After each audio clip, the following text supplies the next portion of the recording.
And Julian Jaynes is really the scientist who came closest to understanding this, even though he hesitated to really nail down and emphasize what it was that he caused this trauma.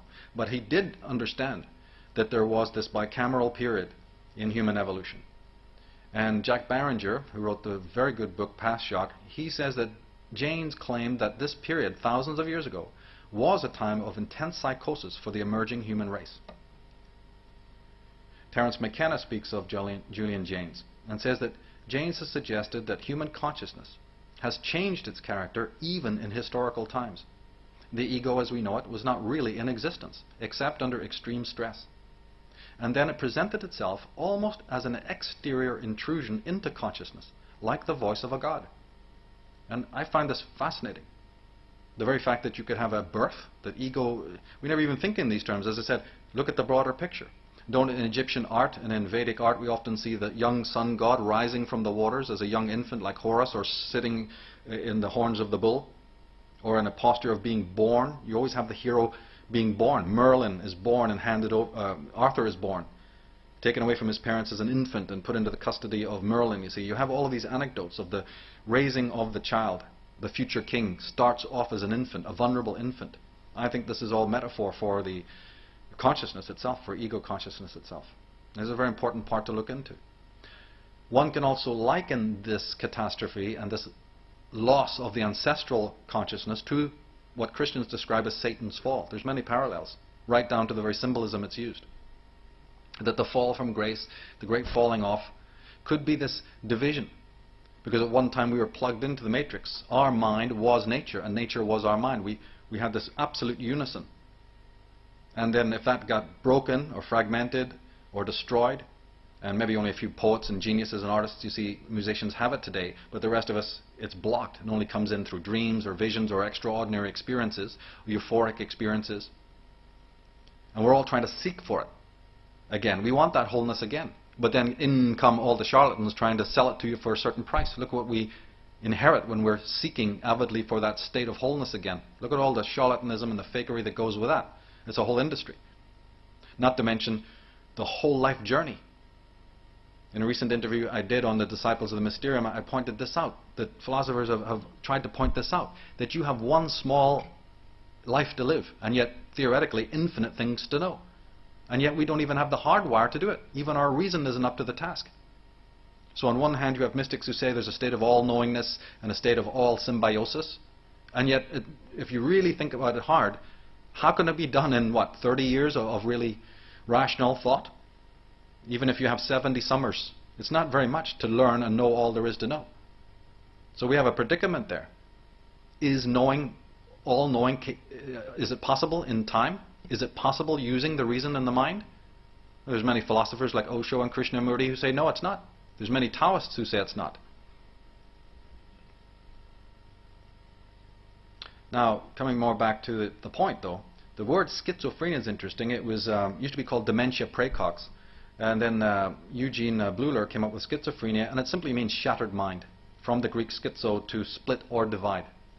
So it's a well-known fact that the human mind is divided and split in itself. We even talk about consciousness, unconsciousness. We even talk about right hemisphere, left hemisphere. Don't we even realize what we're talking about, that the divisions are internal? Now, James Hillman, the psychologist, in his book The Terrible Love of War, said that archaeology supports the view that warfare is a development of only the past 10,000 years or so. So again, we have dates. We have recent. It's a blink of the eye ago. These are not long historical episodes. And therefore, when you pull back and you look at history this way, you can understand that we then, if this is the case, we are only in the adolescence, infantile stages of reawakening from that trauma. We might be in an early healing stage. So the vultures who prey over us are able to do so because we are just recovering. We're in recovery. And as Oscar Wilde so beautifully said, if you're in a hospital bed at death's door, you don't question whether the hand that mops your brow is the hand of a murderess. A dying man will clutch at a straw. So who are our leaders? Who are our custodians? Are we asking who they are, that they've come and presented themselves as our salvation, our saviors? Now, David Watson, who also addressed this issue in his Pathology of Civilization, he said that we produce catastrophe because we ourselves are traumatized, both as a species and individually, beginning at birth, because we are wounded. We have put up psychic defenses against reality and have become so cut off from a direct participation in the multidimensional wilderness in which we are embedded that all we can do is navigate our way cautiously through a humanly designed day-to-day substitute world of symbols.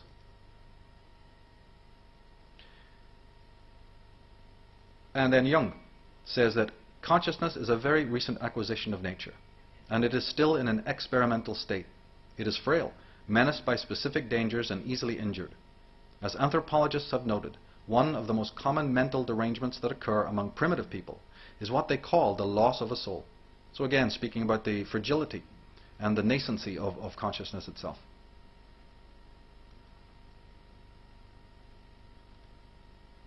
Now he says that I'm not denying that great gains have resulted from the evolution of civilized society, but these gains have been made at the price of enormous losses, whose extent we have scarcely begun to estimate. He goes on to say in his work, Approaching the Unconscious, he says that modern man does not understand how much his rationalism has put him at the mercy of the psychic underworld.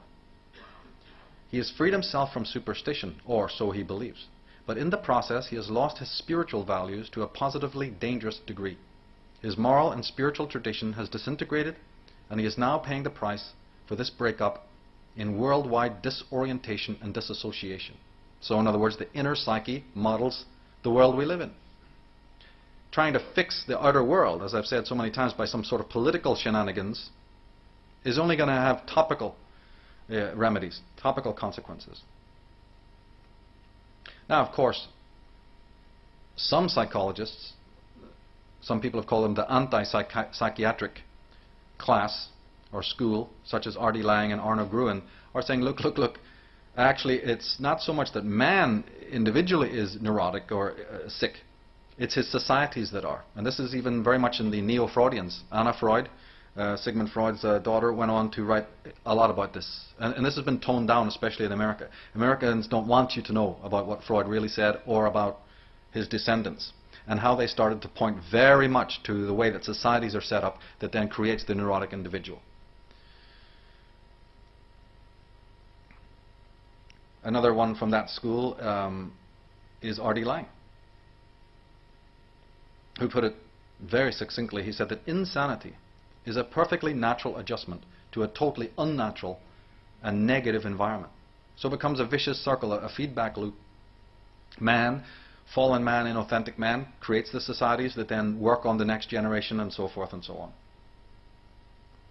We have to bear this all in mind, because although it seems very dark and pessimistic, when we come to the solutions aspects, let's remember some of this stuff, because when we look at solutions next time we meet, it'll be important to say, well, you know, what's the way out of this? Is there a way out of this? This sort of web. Now, David Watson goes on to say that we live in a world of dollars, minutes, numbers, images, and words that are constantly being manipulated to wring the most profit from every conceivable circumstance. The body and the spirit both rebel. So, in other words, by the society being created the way it is, it might even create even further fallout that maybe ancient man, you see, didn't quite experience. And in the Atlantis book, I even went so far as to say that most of the magic, yoga, mysticism, hermeticism, I don't know, martial arts, whatever you want to call it, originally that yoga, the word actually means reunion or reuniting or coming full circle, was actually not what it's meant to be today. It was actually based on trying to heal this trauma. That's it.